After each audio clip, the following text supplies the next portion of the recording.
S'il y a un secret à mon bonheur, c'est de prendre soin des moutons. Nous avons retrouvé Georgie. Ils ne bougent plus. Ils ont tué notre berger. Il ne fait aucun doute que tout l'amour que tu donnes te revient. Et dans le cas de Wolverine, après avoir pris sa retraite de ses activités de héros, il a déménagé dans un endroit digne d'une carte postale, pour vivre une vie de paix et de tranquillité, élevant des moutons pour le plaisir et profitant d'une vie enviable. Sans mal dans le monde, il n'y aurait pas d'histoire. Ainsi, quand notre protagoniste est retrouvée morte au milieu du champ, plus personne ne peut élucider le mystère. La cupidité, la vengeance et la stupidité, 3 facteurs essentiels pour commettre un meurtre. Et c'est le travail de ces chères brebis, apporter un peu de lumière dans l'obscurité, qui entoure la mort de leur berger. Avant de commencer, laisse-moi remercier les membres d'Enminutos pour leur soutien. Sans eux, rien de tout cela ne serait possible. Si tu veux faire partie de la famille et débloquer du contenu exclusif qui se renouvelle chaque semaine, n'hésite pas à cliquer sur le bouton rejoindre juste en dessous. Maintenant, sans plus tarder, commençons. L'histoire débute avec George, un éleveur de moutons, qui ce matin-là écrivait à Rebecca, sa bien-aimée, pour lui raconter la vie à la campagne. Quelques secondes plus tard, des brebis formèrent une échelle jusqu'à la fenêtre pour lui rappeler qu'il devait se lever et s'occuper de ses tâches. En sortant de sa roulotte, George respira profondément cet air frais et contempla la campagne remplie de moutons. Elles lui appartenaient toutes, et il les considérait comme ses amis, leur donnant des noms selon leur personnalité. Parmi elles, Sébastien se distinguait, le bélier le plus rusé et solitaire, avec qui George se sentait profondément identifié. Outre Lily, la brebis la plus intelligente qu'il ait connue, qui selon lui, pourrait lui lire dans les pensées. George adorait ces animaux, et se levait très tôt pour leur offrir les meilleurs soins. Sa journée commençait à 5 heures, en préparant la nourriture. Il les tondait pour la laine, et emmenait à la balançoire celle qui se comportait bien pour qu'elle s'amuse. Mais son moment préféré de la journée était au coucher du soleil. Alors, il prenait un livre de mystère, sur des crimes non résolus pour leur lire à voix haute, s'efforçant ensemble de trouver la solution à chaque énigme. Le plus incroyable, c'est que les moutons s'assoient dans le pré, et écoutent attentivement ces histoires, comme s'ils comprenaient vraiment. George les laisse toujours dans le suspense pour que le récit dure le plus longtemps possible. À peine la porte se ferme-t-elle qu'ils se retirent pour se reposer. Il nous est révélé que les moutons parlent entre eux, et que le suspense les consume. Ils sont profondément liés au mystère, et attendent avec impatience le lendemain pour connaître la suite. Les moutons restent éveillés jusqu'à très tard, à discuter de l'identité du meurtrier, et la curiosité empêche beaucoup d'entre eux de trouver le sommeil. Lily est convaincue que le coupable est le neveu, même si les autres ne la croient pas. Le lendemain, lorsque George raconte le dernier chapitre, il est confirmé que Lily avait raison, ce qui prouve qu'elle est la plus intelligente du groupe. En entendant le dénouement, elle se réjouit, tandis que les autres brebis se plaignent en reconnaissant que leur analyse était erronée. Parmi toutes les brebis dont George s'occupe, il y en a une différente. Un petit bélier né en hiver que toutes rejettent. Il ignore les raisons de cette exclusion, cependant, peu importe combien il s'efforce, aucune de ces tentatives pour que les autres acceptent le petit ne fonctionne, laissant une aura de mystère autour du comportement du reste du troupeau. Cet après-midi-là, le sujet de conversation parmi les brebis est la disparition de Sébastien depuis plusieurs jours. Il s'absente souvent, mais cette fois, Lily se montre inquiète. Quelques minutes plus tard, une camionnette s'approche du troupeau. C'est Caleb, un autre éleveur venu voir George. Caleb entre dans la caravane pour lui parler, et les brebis cessèrent d'écouter la raison de sa visite. Avant qu'elle n'y arrive, Caleb est expulsé et George lui ordonne de ne jamais revenir, suggérant un grave conflit. Simultanément, quelqu'un de nouveau arrive au village. Un jeune homme séduisant, une caméra à la main, s'apprête à entrer dans l'auberge locale, où Beth, la responsable, discutait avec la messagère d'un secret juteux. George a échangé des lettres avec Rebecca, une femme qui vit aux États-Unis. Les missives contiennent des dessins faits à la main et dégagent un subtil parfum, confirmant une romance. À peine la messagère va-t-elle vers la porte que Beth saisit la lettre dans son sac avant que le nouvel arrivant la découvre. Le jeune homme, Elliot, explique avoir voyagé pour photographier le grand festival du village. Cependant, quand Beth lui montre les préparatifs, seulement 3 tables avec des fromages et des livres, Elliot craint d'être venu pour rien. Elliot, obligé d'accomplir sa mission, doit rester et photographier le festival le plus petit et ennuyeux de l'histoire. Ce soir-là, à la ferme de George, tout indique qu'une tempête approche. Les éclairs effraient les moutons, qui attendent patiemment que George sorte de sa caravane pour leur raconter une nouvelle histoire mystérieuse. Pendant ce temps, Lily essaie de calmer les petits, en leur expliquant que les coups de tonnerre ne sont que les coups de cornes des béliers qui vivent tard dans le ciel et que, un jour, eux aussi deviendront des nuages, tout comme toutes les brebis qui ont quitté ce monde. Au village, le révérend de l'église garde plus d'argent que nécessaire dans son coffre-fort, tandis que le boucher reste tard à aiguiser ses couteaux. Pendant ce temps, Beth ouvre la lettre de George avec émotion pour lire des nouvelles de Rebecca. Quelques secondes après avoir terminé, elle éclate de colère et donne un coup de pied à la première chose qu'elle trouve à portée de main. Simultanément, au bord de la route, Elliot, dont l'habileté au volant sous la pluie s'est révélée insuffisante, percute un arbre. Cependant, une vieille dame l'aide et lui dit qu'il arrive au meilleur moment de l'année, car le festival va commencer. En regardant par la fenêtre, Elliot voit un homme marcher dans l'obscurité. Sa lampe de poche s'éteint vite, comme s'il voulait cacher sa présence. À cet instant précis, la scène se déplace vers la caravane de George. Quelqu'un frappe à la porte en pleine nuit, le réveillant en sursaut. Le lendemain matin, la tempête s'est calmée, et les moutons se réveillent avec enthousiasme. Cependant, ils finissent tous par se rassembler devant la caravane, où George est allongé. Lily, convaincu qu'il s'agit d'un jeu, affirme que le premier à bouger aura perdu. Mopol, le plus âgé du troupeau, s'approche et lui annonce la triste réalité. George ne respire plus. Lily demande si les humains deviennent aussi des nuages, comme elle, mais Mopol lui répond que malheureusement, ce n'est pas le cas. La nouvelle du départ de George plonge tout le monde dans une profonde tristesse. Peu après, Lily propose qu'il est temps de l'oublier. À ce moment-là, il est révélé que les moutons ont la capacité d'effacer des moments spécifiques de leur vie. Ayant perdu leur berger, le souvenir de George devient trop douloureux. Et elles décident donc toutes d'oublier son existence ensemble. Elles referment ainsi ce chapitre de leur vie à jamais. Sébastien intervient et leur demande d'arrêter. Personne n'oubliera George. Il ne mérite pas d'être effacé de leur mémoire. Ce qui retient l'attention de tous, c'est la remarque d'un des petits, qui se demande si c'était une histoire de mystère, poussant Lily à noter que George ne sortait jamais sans son chapeau. Peu après, Caleb apparaît et prévient la police. Quelques minutes plus tard, une ambulance et les services d'urgence arrivent sur place avec l'officier Tim. Caleb déclare qu'il est venu pour que George signe des documents, et n'ayant pas eu de réponse, il l'a trouvé allongé par terre. Non loin, le boucher compte les moutons, s'assurant que personne ne sabote son affaire. George partit, il prévoit de les transformer en viande de qualité. Cependant, Lily est occupée ailleurs. Elle cherche à comprendre pourquoi George est sorti sans chapeau ni imperméable sous la tempête. Pour elle, rien n'a de sens. En regardant par la fenêtre, elle voit les vêtements sur le porte-manteau, ainsi qu'une bouteille de whisky et 2 verres sur la table, montrant que George n'était pas seul hier soir.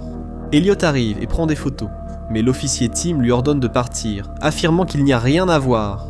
Le jeune homme, habitué à la vie urbaine, insiste sur le fait que toute mort doit être enquêtée. L'officier autorise l'entrée dans la caravane, et Elliot signale les 2 verres sur la table ainsi que les signes évidents de lutte. Il est clair que George n'était pas seul, et que sa mort n'est pas due à des causes naturelles. À ce moment-là, Tim apparaît terrifié. Elliot lui demande pourquoi il a rejoint la police s'il a peur d'affronter des crimes, ce à quoi l'agent répond qu'il a simplement pris le poste disponible, laissant entendre qu'il ne mènera aucune enquête. Pour lui, George n'a pas été agressé. Cependant, quelques instants plus tard, Lily assure au reste du troupeau que George a bel et bien été agressé, et qu'ils doivent découvrir qui en est le responsable. Toutes savent, grâce au récit nocturne de George, que les policiers dans les histoires sont généralement inutiles, et Tim ne semble pas faire exception. Lily a reconnu les 2 verres. La personne buvant avec George a mis du poison, causant sa chute en tentant de demander de l'aide dehors. Voilà les conclusions qu'elle tire de ces histoires, des preuves qu'elles ne peuvent ignorer. Sébastien se moque de leur tentative de justice, mais Lily persuade le groupe de l'aider à chercher des indices. Ils connaissent parfaitement cet endroit, dont ils doivent rester vigilants face à tout élément nouveau, utilisant surtout leur odorat aiguisé pour résoudre l'affaire. Le petit agneau né en hiver essaie d'expliquer qu'il a vu le fantôme de George sortir de son corps, mais le reste du troupeau l'ignore. Il semble être un paria, et personne n'est prêt à l'écouter. Quelques secondes après, les cloches de l'église résonnent. Lily leur rappelle que, dans toute histoire policière, il y a une réunion où le criminel se présente généralement, donc ils doivent y assister pour identifier les suspects. Sébastien affirme qu'elles n'ont pas le courage nécessaire pour quitter la ferme, les traitant de lâches, de gâtés, qui ne réussiraient jamais à traverser le Rio Negro. Lorsque Lily et Mopol se retrouvent enfin devant ce que nous connaissons comme de l'asphalte, elles restent paralysées par la peur. En voyant une poule traverser la route sans broncher, elles décident toutes les deux de se soutenir mutuellement, s'encourageant à traverser la route et célébrant leur grande réussite juste après. Cependant, Sébastien les prévint que ce n'était que le début. Il leur restait encore près de 3 km avant d'atteindre l'église. Après avoir franchi de longs sentiers, des rivières et des chemins de terre, Sébastien est profondément impressionné par le courage dont elles ont fait preuve. Il parcourt ces distances chaque jour, mais il reconnaît que la détermination de ses compagnes à faire ce voyage est, sans aucun doute, quelque chose de vraiment impressionnant. Lily dit au groupe que le criminel se fait souvent passer pour la victime dans les récits, donc ils doivent l'identifier à l'église sans compter sur la police. Peu après, ils entrent au village où Sébastien propose de visiter les rues. À leur arrivée au temple, Sébastien leur montre les tombes où reposent les humains qui ne se transforment pas en nuages. Dans ce bâtiment de pierre vit un homme appelé Dieu, que les humains appellent le pasteur. D'après ce qu'ils comprennent, Dieu est le guide des humains, bien qu'il soit invisible, et ils assurent le voir dans le pain. En apprenant que les humains consomment leur Dieu, Mopol commente qu'ils sont complètement fous. Quelques instants plus tard, nous voyons Elliot parler avec son patron. Il l'informe qu'un meurtre vient d'avoir lieu dans ce village reculé, et lui demande la permission d'enquêter sur le crime, au lieu de couvrir le festival pour lequel il avait été envoyé à l'origine. Sur la place, Tim rassemble la foule pour leur annoncer que l'examen toxicologique a révélé que George a été empoisonné avec de la taxine, une substance dérivée de graines présente dans plusieurs arbres de la région. Face à cette révélation, n'importe qui pourrait être suspect, mais l'officier choisit de ne désigner personne en particulier, adoptant une attitude évasive face au mystère qui commence à entourer les habitants. À cet instant précis, une voiture de luxe s'arrête, et une femme élégante en descend, se présentant comme Lydia, l'avocate de George. Une superbe jeune femme sort du siège arrière et attire tous les regards. C'est Rebecca, la fille de George, et non sa petite amie comme on le pensait. Lydia déjeune avec Tim et lui annonce qu'elle exige la présence de certaines personnes lors de la lecture du testament, y compris le révérend, le boucher, la propriétaire de l'auberge et l'autre éleveur de moutons. L'acte aura lieu à 5h de l'après-midi. Il est donc impératif de s'assurer de la présence de tout le monde. Lily comprend l'importance de l'événement. Alors le troupeau se rend aussitôt sur place pour trouver un bon emplacement d'observation extérieure. Le groupe convoqué se réunit à l'auberge de Beth. Pendant ce temps, Elliot interroge Rebecca. Elle lui explique que, lorsque sa mère est tombée enceinte, George était très pauvre et avait peur. Alors il a pratiquement renoncé à sa paternité, ne gardant le contact que par des lettres occasionnelles. Tim arrive peu après et demande comment elle est arrivée si vite au village. Rebecca avoue être dans le pays depuis quelques jours, devenant ainsi une nouvelle suspecte. Pour l'instant, ils ne trouvent aucune raison pour qu'une fille veuille tuer son père. Rebecca se met à pleurer et bien que tous voient que c'est du cinéma, ils font comme s'ils y croyaient. Peu après, Lydia apparaît et exige qu'Elliot se retire, arguant qu'il ne fait pas partie des personnes concernées et qu'il n'a aucune autorité pour assister à la lecture. Dehors, Mopol cherche une fenêtre, mais une délicieuse carotte le distrait irrésistiblement. Alors qu'il essaie de l'attraper, on découvre qu'un pyjama taché de vert, la même couleur que le poison utilisé contre George, est suspendu sur le fil à linge. Pendant ce temps, Sébastien et Lily mangent une grande partie du buisson bloquant la fenêtre et écoutent, pendant que Lydia révèle que George a rédigé un Nouveau Testament 3 jours avant sa mort et que ce document sera lu cet après-midi. Le texte commence par avouer que certains des présents lui ont fait du mal et que d'autres ont été blessés par lui. C'est pourquoi, dans ses derniers mots, il indique que dans ce groupe se trouve un idiot, un mauvais berger, un agneau d'hiver, un agneau d'été, une victime et 2 criminels. Lorsque Tim entend la possibilité qu'il y ait 2 meurtriers, sa théorie s'effondre, confirmant ainsi sa réputation de policier le plus inutile de l'histoire. À cet instant, les personnes présentes commencent à s'accuser mutuellement, mais Lydia poursuit la lecture.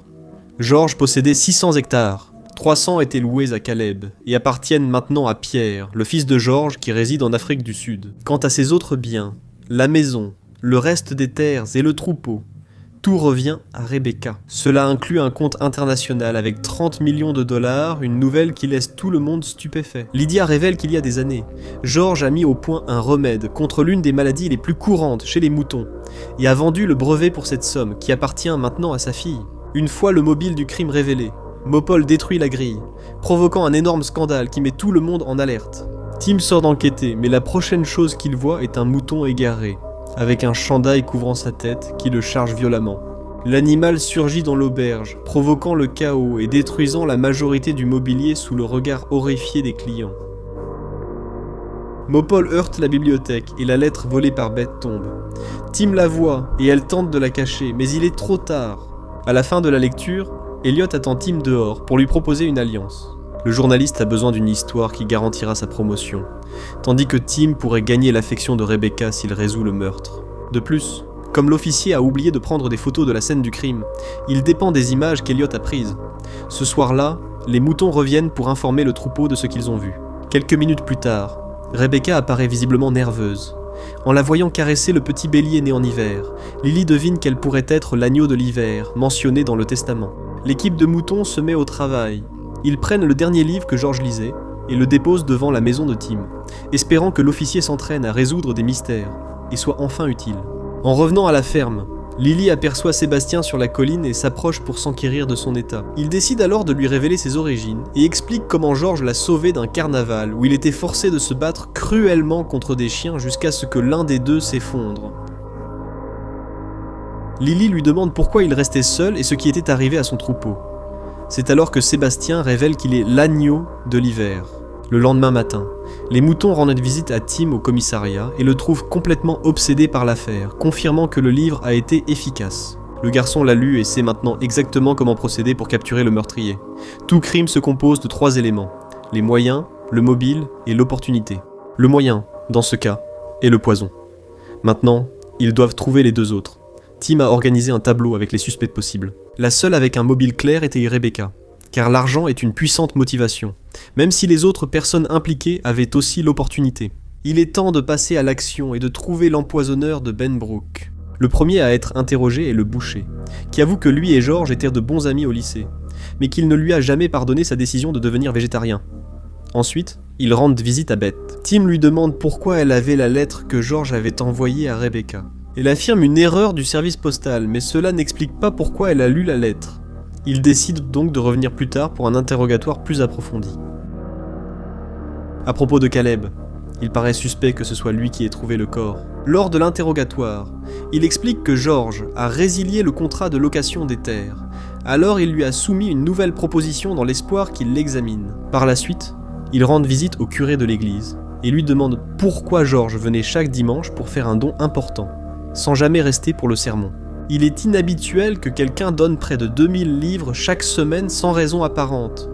Le père leur avoue alors qu'il a aidé George à retrouver Rebecca. George l'a confié à l'adoption via l'église à sa naissance, mais seul un membre respecté pouvait accéder au dossier scellé. L'argent n'était pas un paiement personnel, mais une contribution à l'entretien du temple, où chaque centime a été investi. Cependant, le prêtre comprend maintenant que le mauvais berger mentionné dans le testament, c'est lui-même. La situation s'intensifie lorsque Tim, prenant son travail au sérieux, interroge Rebecca. On découvre que la jeune femme utilise une fausse identité et a des antécédents. Des peines pour falsification et vol par l'utilisation de comptes étrangers, ce qui la place au centre des soupçons. Elle avoue immédiatement que tout cela est le fait d'un ex-petit ami problématique qui a utilisé son compte pour dissimuler des fonds provenant d'une escroquerie pyramidale. Elle assure qu'elle n'a pas été impliquée. Elle a changé de nom pour s'éloigner de lui et éviter d'être retrouvée. Elle dit que cela s'est passé il y a plus de 3 ans, sans lien avec les événements actuels. La question suivante est de savoir si elle a-t-elle été près des terrains de l'église, où poussent les arbres avec le poison, ou près de la ferme de son père. Rebecca affirme n'être jamais allée sur les terres de George, même si des moutons l'ont vu rôder la nuit précédente. À cet instant, l'agneau né en hiver intervient pour leur dire que Rebecca sent comme son père, donc elle n'a pas pu faire cela. Il affirme qu'elle est bonne et que ses mains brillent sans fin. Cette phrase n'a aucun sens pour le troupeau, jusqu'à ce qu'une des brebis montre un objet qu'elle avait caché pour son propre plaisir. Sous une pierre se trouve un bracelet, l'un des bracelets de Rebecca. La découverte prouve que l'accessoire était là bien avant qu'on ne la voie rôder dans les champs, ce qui contredit directement son témoignage devant les autorités. Chloe, la brebis la plus blanche du troupeau, avoue qu'elle a vu Rebecca la nuit où George a été attaqué. La jeune fille lui a dit qu'elle était une belle brebis, et l'a caressée. À cet instant, le bracelet est tombé par terre. Chloe n'avait rien révélé parce qu'elle voulait le garder, car il brillait intensément, et elle le trouvait magnifique. Les brebis s'accordent aussitôt pour conduire Tim sur le terrain, et lui montrer la découverte. Mopol se charge de lui voler sa casquette, ce qui pousse Tim à les poursuivre tout au long du trajet de retour vers les terres de George. À leur arrivée, les brebis posent la casquette sur le bracelet pour que l'officier découvre le bracelet. Tim remercie pour l'aide et réalise en observant l'intelligence des animaux qu'il a plus d'alliés qu'il ne le pensait. Il retourne au village et rend visite à Rebecca à l'auberge. Tim arrive avec un ordre de perquisition pour fouiller sa chambre. Il trouve les bottes de la jeune femme boueuse et des graines provenant de la ferme de George. Il confirme donc qu'elle a menti sur sa présence ce soir-là. Peu après, Rebecca est conduite au commissariat, où débute son interrogatoire officiel comme principale suspecte du meurtre. Rebecca avoue qu'elle a reçu une copie du testament par lettre, où son père lui léguait les moutons et ses terres, mais le document ne mentionnait pas l'argent. Elle raconte être revenue cette nuit-là le retrouver après 20 ans d'absence. Ils ont longuement discuté des moutons et de l'avenir de Rebecca ici. Elle admet sa présence, mais elle assure qu'en partant, George n'avait pas été attaqué et qu'il allait parfaitement bien. Cependant, Tim ne la croit pas. Il l'enferme dans une cellule et lui annonce que le lendemain, elle ira au tribunal pour être condamnée pour ses crimes. L'affaire apparemment résolue, Tim respire enfin, fier d'avoir agi comme un véritable officier. Quelques minutes plus tard, Lydia apparaît pour l'informer que Peter a accepté de vendre ses terres à Caleb. La procédure sera officialisée demain et Tim devra être présent pour garantir sa légalité. Ce soir-là, Lily rentre à la ferme avec la nouvelle que Rebecca a été arrêtée pour l'attaque contre George et que Caleb sera leur prochain berger. C'est un homme bon et Mopol se réjouit de cette décision. Néanmoins, un étrange pressentiment laisse un goût amer à Lily. Elle est la plus intelligente du groupe. Et comparant cette affaire à leur roman policier, elle sent que quelque chose cloche et décide d'enquêter davantage. Mopol propose d'aller voir leur future maison. Les terres de Caleb sont proches, et après avoir vaincu leur peur de traverser la rivière Noire, ils partent se promener. Au fur et à mesure qu'ils avancent, l'herbe verte disparaît, et le terrain est recouvert d'un brouillard inquiétant. Quelques instants plus tard, un groupe de moutons maltraités et montrant des signes de négligence les entoure. Toutes portent des cloches au cou pour éviter toute tentative de fuite. Les chiens, autrefois amicaux à la ferme, sont désormais des molosses agressifs qui les punissent au moindre mouvement ou bruit. Une brebis les prévient, et elles se cachent dans une grande grange où elles apprennent la vérité. Caleb n'est pas berger uniquement pour la laine, mais il est associé au boucher pour lancer sa propre gamme de produits carnés. À ce moment-là, les chiens repèrent et attaquent Lily. Avant qu'ils ne la blessent gravement, Sébastien surgit et fonce sur les chiens avec une force incroyable. Il leur ordonne de fuir, mais ils continuent d'attaquer. Après un combat féroce, Sébastien parvient à les chasser, mais il finit par s'effondrer à cause de la gravité de ses blessures. Lily observe la respiration de Sébastien devenir de plus en plus lente et comprend que sa fin est proche. Elle le supplie de se transformer en nuage. Mais elle sait qu'en tant qu'agneau de l'hiver, son destin est différent. Dans ces derniers instants, Sébastien avoue qu'il peut voir George, et peu après, il décède. Lily retourne aussitôt vers le troupeau pour dire la vérité. Ils doivent fuir ou Caleb les mangera. Les autres, manquant de courage pour traverser le Rio Negro, choisissent d'ignorer ses paroles et retournent dormir à la grange. En larmes, Lily admet qu'elle n'a peut-être pas la force de résoudre le conflit. Mais une vision de George la réconforte. Il lui rappelle qu'elle est la plus intelligente et lui montre ses mains. L'une est bleue à cause du remède qu'elle lui administrait chaque jour, et l'autre est verte à cause du poison. Lily comprend qu'en trouvant l'origine de la tache verte, ils découvriront le véritable coupable. Peu après, elle fait équipe avec le petit agneau de l'hiver pour envoyer un message à Rebecca. Le petit dessine un symbole sur le sol du commissariat, et le lendemain matin, la patrouille de police fonce à toute vitesse vers les lieux des faits. Sur le sol, les moutons avaient laissé la photo de George avec une ligne bleue pointant vers celle de Rebecca. Mais ils avaient aussi tracé une ligne verte qui menait à un mystère. Lorsque Tim essaie de nettoyer le sol, sa main se tache de peinture verte. Peu après, les officiers du comté arrivent pour transférer Rebecca. Juste avant qu'il ne signe la feuille, Tim a une révélation et commence à assembler les pièces du puzzle. La personne avec l'alibi le plus solide est souvent celle qui a la plus grande motivation. Peter, qui était censé ne même pas être dans le pays au moment du meurtre, pourrait être le responsable. Tim parie son insigne que tout comme la jeune fille a changé d'identité, Peter s'est transformé en Elliot. Il accuse le journaliste. À ce moment, un flashback montre comment Elliot a manipulé chaque situation pour rendre son arrivée fortuite. Un jeune journaliste en quête de célébrité dans une ville oubliée est suspect. Et l'accident qu'il a eu la nuit du crime est la preuve définitive. La scène montre Elliot arrivant à la caravane de son père en simulant un incident. Quand George a baissé sa garde, il l'a empoisonné et a posé sur la table le Nouveau Testament, dans lequel il léguait toute sa fortune à sa sœur. Le plan était de la faire accuser du meurtre. En étant jugé et condamné, la fortune passerait au suivant dans la lignée successorale, lui-même, qui censé être en Afrique du Sud, serait ainsi exempt de tout soupçon. La tache verte sur sa main provenait du bleu du médicament qui a enrichi George et du jaune de la teinture bon marché utilisée par Elliot pour changer d'apparence. La combinaison de bleu et de jaune crée le vert, ce qui constitue la preuve définitive qu'il a assassiné son père et l'a abandonné dans les champs après une lutte. Acculé, Elliot tente de fuir. Mais les moutons, déterminés à charger les coupables, détruisent sa voiture et l'arrêtent en quelques secondes. Elliot est envoyé en prison pour le meurtre, tandis que Rebecca est exonérée de toute culpabilité. Vers la fin, Rebecca aperçoit le petit agneau de la nuit précédente. Tim remarque les pattes de l'animal tachées de peinture et comprend aussitôt. Il se tourne alors vers le troupeau et le remercie pour son aide. Sans elle, la vérité ne serait jamais apparue. Cet après-midi-là, à l'auberge, Rebecca récupère les clés et Beth lui donne la lettre volée. L'aubergiste avoue qu'au début, elle a cru que George aimait une autre et qu'elle ne l'a pas supporté, car elle l'aimait depuis des années. Cependant, en apprenant la vérité sur sa fille, elle admet qu'il n'y a plus aucune raison de la garder.